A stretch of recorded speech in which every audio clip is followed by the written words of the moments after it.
We are going to make ourselves a background texture. In this case, it's for a web page, and we want to repeat this chunk of wood texture so that it goes all over the page and seems to be a solid piece of wood using a very small piece of image.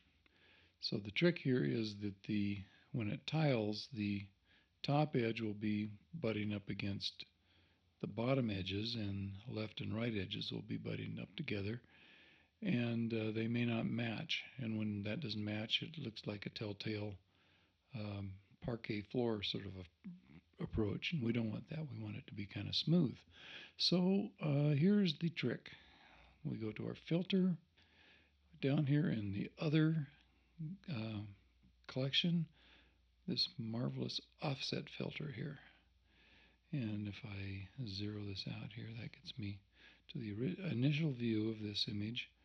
And then you can move up and down or left and right. Let's move up and down here because that's the most egregious misalignment here. It's kind of finicky. See if I can get it. Okay, anyway, you can see that here's what was the bottom edge, and here's the top edge, and it's been slid up. You notice that it says wrap around here. Imagine that you have a photographic print of this texture, and you took a piece of tape and taped the edges together so it turned into a tube, and you're spinning the tube around. This is our taped edge here, and we're just spinning this around. And then we can paint on this and do things to make this one match this one and camouflage that joint. So see if I can get this tuned in here. I'm going to try to work on the fact that this is really dark. The image from the bottom is very dark compared to the top. So here's the original top. Here's the original bottom. I'm going to mask this off, and then I'm going to apply a little darkening effect here to make this texture blend into this one. Then I'll proceed to fix the mismatch in the grain. So here we go. We finalize our filter. At this stage, you can just keep spinning it around so you can return to the offset filter. Doesn't harm a thing. Okay, so here we go. I want to kind of protect this. I'm going to drop a adjustment in on this and make it darker. So I'm going to put a selection here, because when I go to make an adjustment layer, curves is my favorite Swiss Army knife of adjustment layers. So when I do that, it makes an automatic mask here. You can see the black on the top is this area here that was not covered by the selection. So this is a mask that will make the just that area lighter, darker. So you can see what happens here. I can use the curve to control the tones here. And I'm going to pull the tone down a little bit and see if I can get the value of the image to match the value of the original top matching the original bottom. And I'd say this area here is pretty close right now. And that's fine, except of course this is now darker and it's going to give me the same problem. So that's why I have this masking layer. So I hold down my option key, click in the masking layer, and it turns into just a black and white rendition of this. And I'm going to let this part make the correction. I'm going to mask it out, put the black down in here again. So I'm going to use a gradient so that I can protect the bottom. So I go to, first I want to identify that area. Using the magic wand, it will easily make the selection of that white area. Go to the gradient, my white to black. So I'll start up here, and I'll hold the shift key down to keep it constrained to vertical.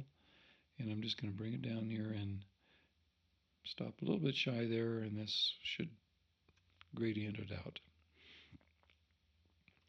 So I option click and it turns the mask back into a functioning mask. And now you can see when I turn this on and off, you can see the difference. The bottom of the image didn't change at all because it's been totally masked, and the gradient just sort of wafts in that darkening effect, so it matches up with the top. Okay, so that is a real quick side adventure here.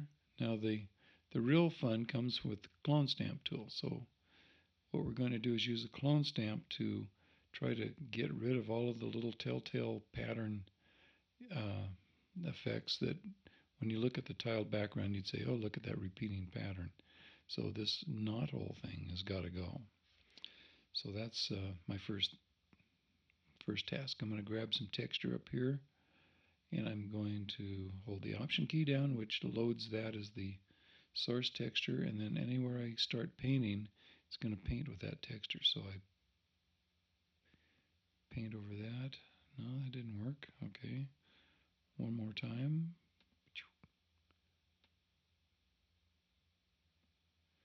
And of course that didn't work either. And the sharper ones among you will notice that the reason that happened is because I'm painting on the adjustment layer, which of course does nothing. So which leads me to point B. I'm going to be spinning this around some more, and this adjustment layer will not spin around with the offset filter with this image, so I'm going to flatten this whole thing out, and that way everything moves together, and also my clone stamp is going to be working now. So I once again select that texture, and now it's back to working. So what else on this image is going to give me trouble? I can see that this kind of stripy stuff and these little textures here and these little lumps may be a telltale repeating pattern. Maybe I'll take some texture from up here and drop that in there, and maybe put a little of that in there, and we'll kind of go over a few of these things. This little shape here looks very distinctive. I'm going to maybe camouflage that a little bit. There's a little ziggy-zaggy thing here. We'll kind of do this. You want to pick a texture that's fairly similar but not exactly the same. You don't want to pick this thing and put it right here, because then you can see two versions of that little indentation. So we'll just kind of take care of a few of these things. The part that's the worst, of course, is this top and bottom joint here. So we're going to return to the filter and go back here to offset, and that moved it down a little bit. And let's kind of pull down here to get it so now it's available for repair work again. We'll finalize the filter, and here we go. So we pick some of this, put it in here. Maybe we pick some of this and stick it in there. Maybe a little bit of this and put it up there. And we're just kind of dropping a little extra texture in there.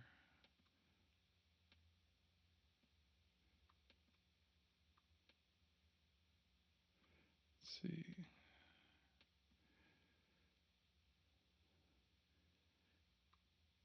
And as you look around, you'll see light and dark patterns, and those things will show up.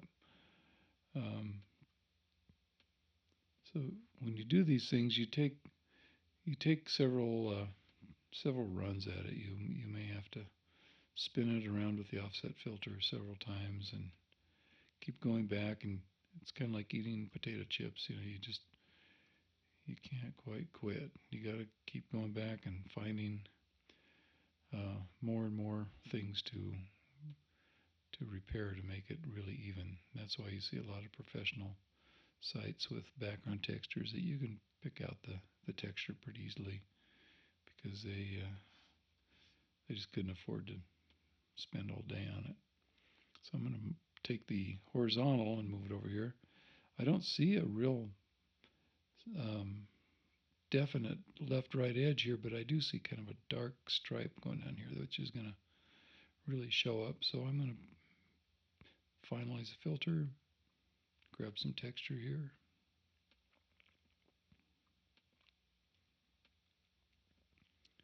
and just going to grab from different places to sort of minimize the chance that you'll see a repeat. And I can kind of predict that this light area here will be a little bit of a problem. Maybe we'll put a little bit of this in here. You can adjust the opacity, the flow of the brush. You can adjust the the edge qualities of the brush, the hardness and the size and everything. You have to be careful with the textures. You don't make it too soft, because it's going to get really mushy. So let's say that we are pretty confident that we're in a good spot to make this into a repeating texture. It's going to have some telltale problems, but that's fine. We're going to do the first check here. And so you go into Save for Web and Devices. I'll go to the JPEG just because it's probably where I would end up anyway. And you can preview it, and it's going to open up Chrome, and it's going to actually make a tiled background in Chrome. It gives you all the dimensions and everything here. Even gives you the code if you wanted to drop that into an HTML page. And so this is the first run check of a tiled background, and I can see that I have a few little things. This little white area here is a telltale thing. There's a little kind of a jog here that I might want to do something with, probably lighten this area here. And so I'd go back and forth between the image and checking it in this preview. And when I was satisfied, it would be a nice tile. So that's how you do an offset filter to join up edges on a pattern like this.